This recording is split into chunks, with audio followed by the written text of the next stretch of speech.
장애인 문화복지신문 제230호 제13연 기사입니다. 인권위, 시각장애인 참정권 행사에 필요한 편의 제공해야.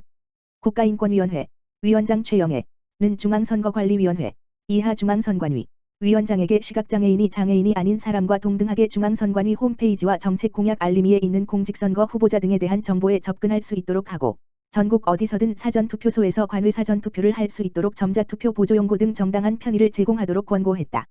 시각장애가 있는 진정인들은 지난 선거 과정에서 중앙선관위 홈페이지에서 후보자 자료를 내려받아 읽으려고 했으나 이미지 형식으로 되어 있어 읽을 수 없고, 관외 사전투표를 하려고 했으나 점자투표 보조용구가 제공되지 않아 투표에 어려움이 있었다며 각각 진정을 제기했다.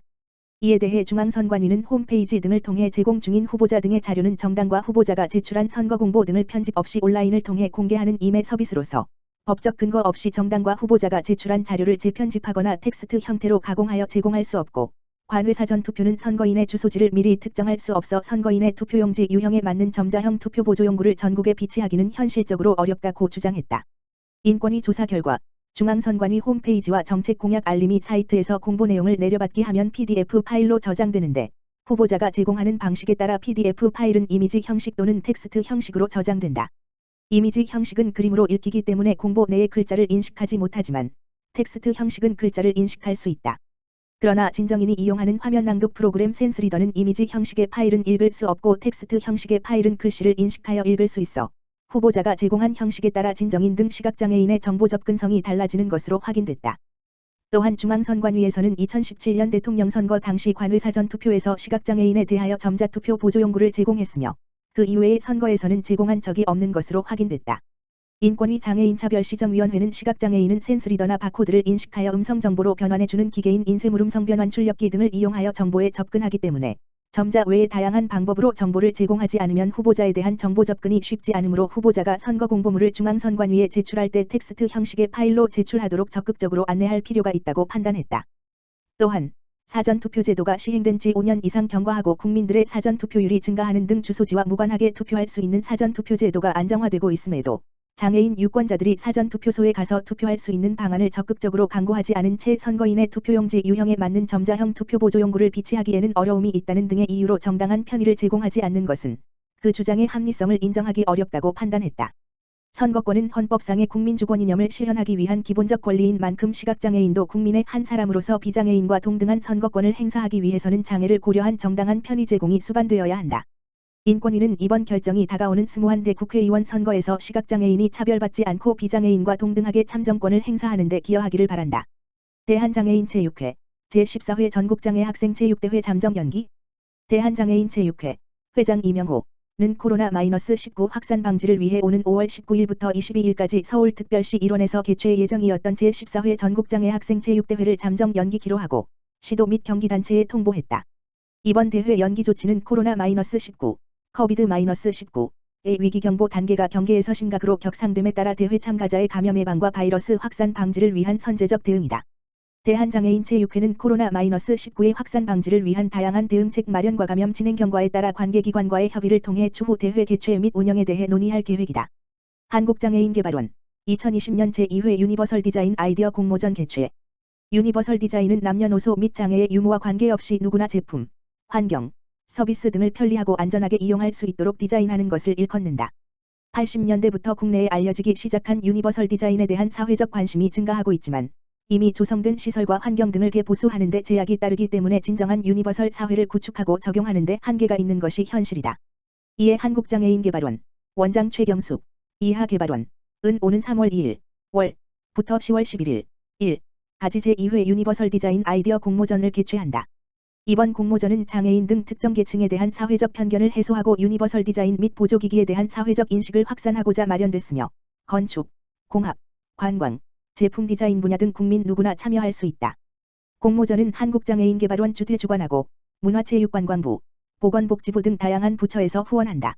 공모전 모집 부문은 유니버설 공간 디자인, 유니버설 제품 디자인, 유니버설 관광, 장애물 없는 생활환경, 베리어 프리, 인증 총 4개 부문이다.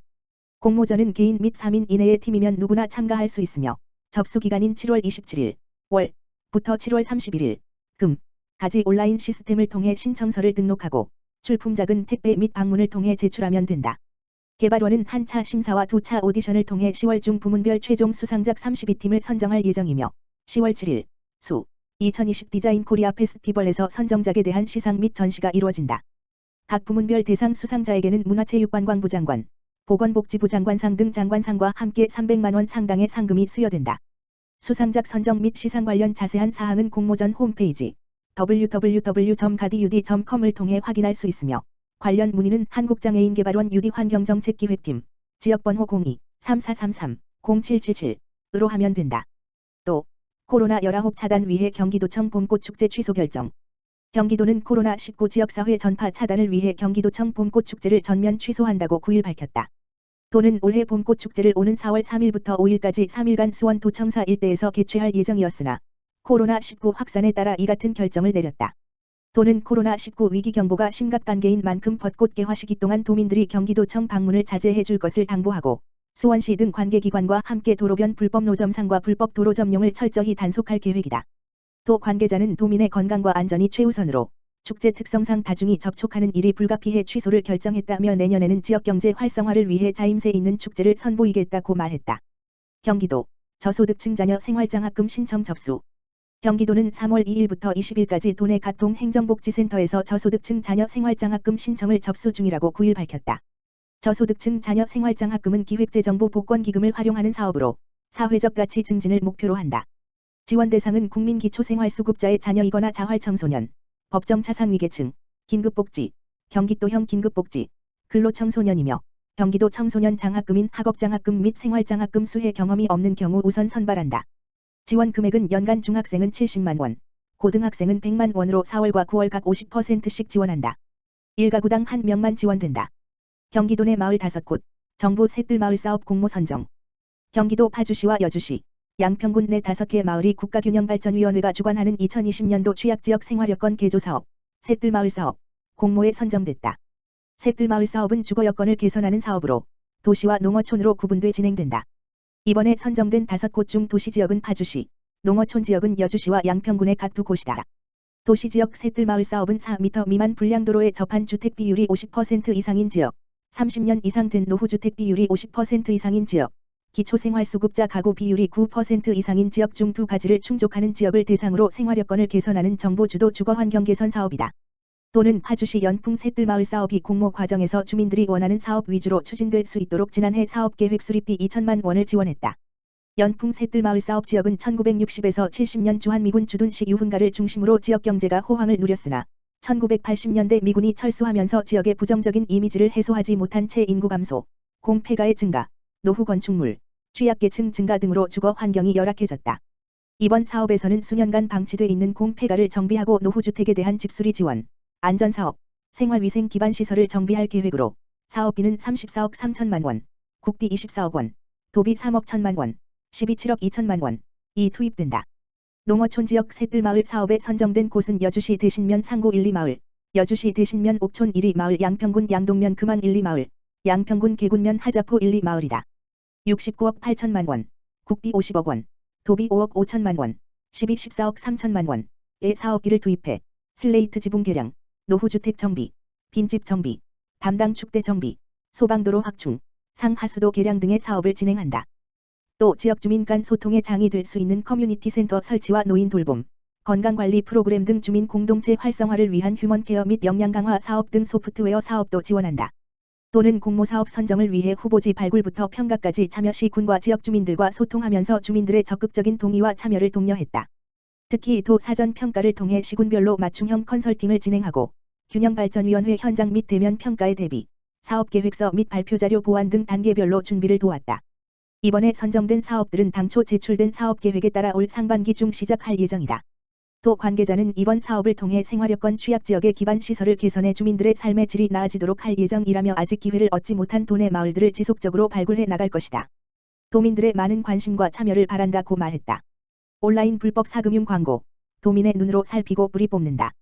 정부 지원 저금리 서민대출 서민금융 지원 대상자 모집 등 공공기관의 서민금융 정책을 사칭한 불법 사금융 관련 인터넷 광고들이 무분별하게 난립하고 있는 가운데 경기도가 올해부터 불법 사금융 도민 감시단과 함께 온라인상 불법 사금융 광고에 대한 감시 체계를 강화하기로 했다. 9일 경기도에 따르면 불법 사금융 도민감시단은 지역 사정을 잘 아는 도민들과 함께 불법 사금융으로 인한 금융 취약계층 피해를 예방하고 불편을 야기하는 불법 광고물을 뿌리 뽑고자 지난해 10월부터 추진해온 사업이다. 이를 통해 지난해 10에서 12월 3개월간 24개 시군에서 36만 2,741장의 불법 사금융 관련 유동 광고물, 명함형 전단지 등을 수거했고 총 1,930건의 전화번호를 수집해 미등록 대부업체로 확인된 1,798건을 이용정지 조치했다. 최근 불법 사금융 광고 수단이 전단지, 전화 이외에도 인터넷 카페나 블로그, SNS 등 온라인으로 확산돼 불법 사금융에 대한 인지도가 낮은 청소년 고령자 주부 등을 유인하는 사례가 증가함에 따라 이에 대한 감시 체계를 강화해 금융 취약계층의 피해를 예방할 계획이다. 실제로 서민금융진흥원이나 한국자산관리공사 등 공공기관을 사칭하거나 서민금융원, 공공정책기금 등 정부기관 사업 명칭과 유사한 가짜 상호를 사용하는 등의 경향을 보이고 있어 주의가 요구되고 있다. 이에 따라 도민감시단은 기존 오프라인 감시 활동 외에도 SNS나 블로그 등 온라인상의 불법 사금융 광고 행위까지 모니터링하게 된다. 특히 등록대부업자 및 대출 모집인 등의 대부 광고를 위한 필수 기재사항 표시 여부와 정부 서민금융상품 사칭 여부 등 불법 사금융 유인 광고를 중점 살필 예정이다. 도민감시단이 관련 온라인 광고물에 대한 화면 캡처나 주소, URL 등의 자료를 수집해 신고하면 도는 특별사법경찰단을 통해 불법 행위를 면밀히 수사하고 수집된 온라인 광고는 방송통신심의위원회에 의뢰해 광고 삭제, 이용 해지, 접속 차단 등의 조치를 취할 방침이다. 향후 도는 3월 중 도민감시단 운영 계획을 수립해 단원들을 모집한 후 6월부터 9월까지 4개월간 집중 감시 활동을 벌일 계획이다. 또한 금융 취약계층의 불법 사금융 광고 노출 피해를 막기 위해 대부업자의 온라인 게시판 광고 행위를 제도적으로 원천 금지할 수 있도록 관련 법률 통과를 국회에 지속 건의해 나가기로 했다. 조장석 경기도 소상공인과장은 민선 7기 경기도에서는 민생경제에 피해를 입히는 불법 사금융을 뿌리 뽑는 데 앞장서고 있다며 도민들과 함께 오프라인과 온라인 등 불법 사금융 광고가 어디에도 발을 붙일 수 없도록 촘촘한 감시망을 구축할 계획이라고 밝혔다. 도내 대부업체의 법정 최고금리 영업행위 위반, 불법 광고, 불법 채권 추심 행위 등으로 피해를 입거나 사례를 목격한 도민은 경기도 서민금융복지지원센터 지역번호 031-888-5550-1 또는 금감원 1332에 신고하면 된다.